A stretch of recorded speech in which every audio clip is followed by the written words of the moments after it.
As we check in with the Vice President of Technical Services at Rose Pest Solutions, he's been working on pest management for over 30 years, graduated from Michigan State, a board-certified entomologist, Mark Sheperdigian, or as your friends and neighbors call you, Shep. Good morning to you. And listening to all those bugs, the one we didn't mention or hear sung were the mosquitoes. Did you see this report that just came out that Michigan is now number 7 among the top 50 mosquito cities in the country? I think Atlanta's number 1, but we're getting up there. What'd you make of that?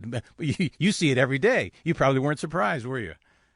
Yeah, thank you, Warren. I didn't see that, but a lot of times when you hear those lists, biggest cities up, you gotta look at the source. Frequently, they're based on how many sales calls some large company may have gotten.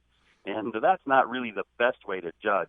We do have a lot of mosquitoes around here, though, no doubt about that. Well, yeah, we've got now the 80-degree temperatures in the forecast, and we've got, what about the water, the rain, the precipitation? Is that adding to how bad maybe this mosquito season will be for us here in the Metro Detroit area? Actually, it won't. It won't influence the season, but it's sure going to influence the next couple of weeks. So when you see a big rain or a big rainy spot, wait a couple of weeks, and then the mosquitoes that come out, that's how that works. If there's a dry spell, that'll shut them down for a while. So we're really at the mercy of the weather as it rolls.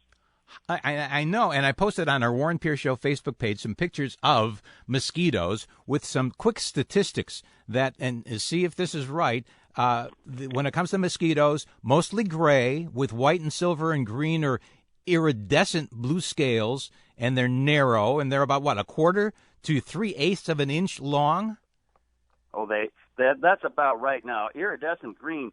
You know, very few people look close enough at a mosquito to see that some of them are absolutely beautiful, and most of those mosquitoes don't live long enough to be admired. They just get whacked.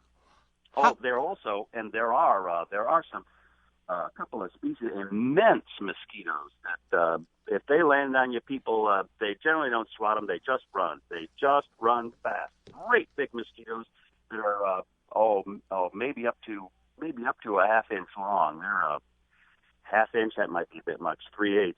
But that's so much bigger than all the other mosquitoes we have. It gets your attention. And it's really important. Not only, obviously, is it going to bug us if we get stung by a mosquito, Shep, but we're talking about mosquito-borne diseases out there as well, like West Nile virus that we hear about, and encephalitis, and chickamauga. Yeah, there are names of diseases I can't even pronounce that you, as an entomologist, probably know well.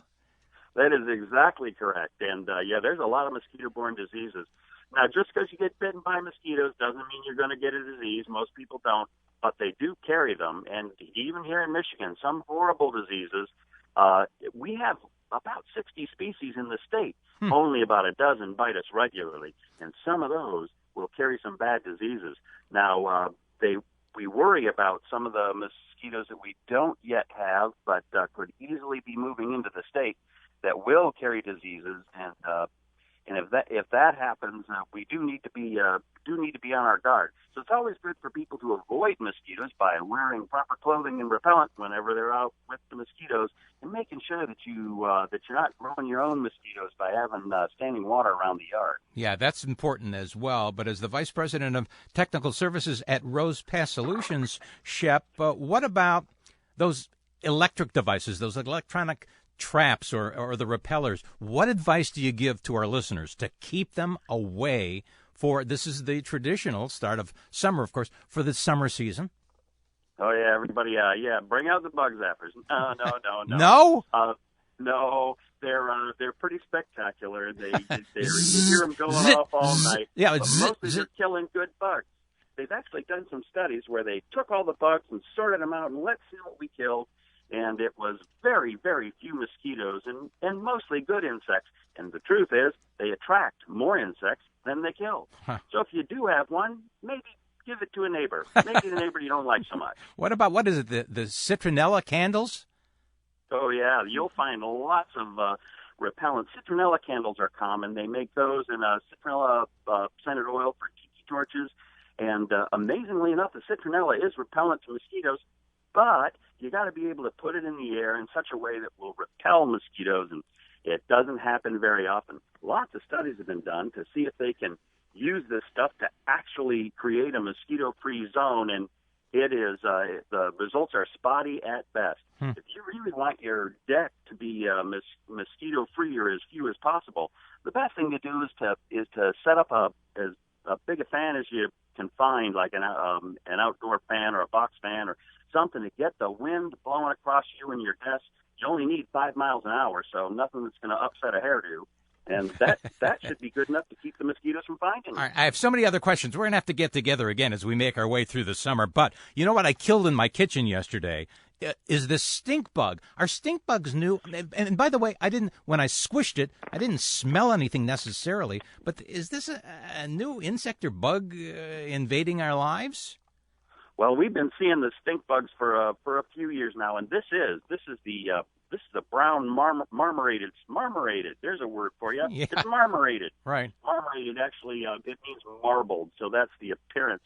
But like the iridescent mosquitoes, if you don't look close, you'll never see it. Brown marmorated stink bugs were introduced into the mid-Atlantic states back in the 90s, and they can be devastating to some crops. But boy, they get into houses for wintering, and that's what we're doing here. If you still see them, they should be going real soon. They're going to leave, and they'll be out and about. They're not good animals, but they'll be out of your house for the duration of the winter. If you didn't like that kind of thing, right, the best thing to do is to seal up your house this summer. That's certainly something to be true. And with problems, call the folks over at Rose Pest Solution. They've been around our town for years. Call Shep. He's the entomologist over there and the vice president of technical services. We'll talk again soon about some of the other bugs we didn't get to next time, Shep. Thanks for getting up with us this morning. Thank you, Warren.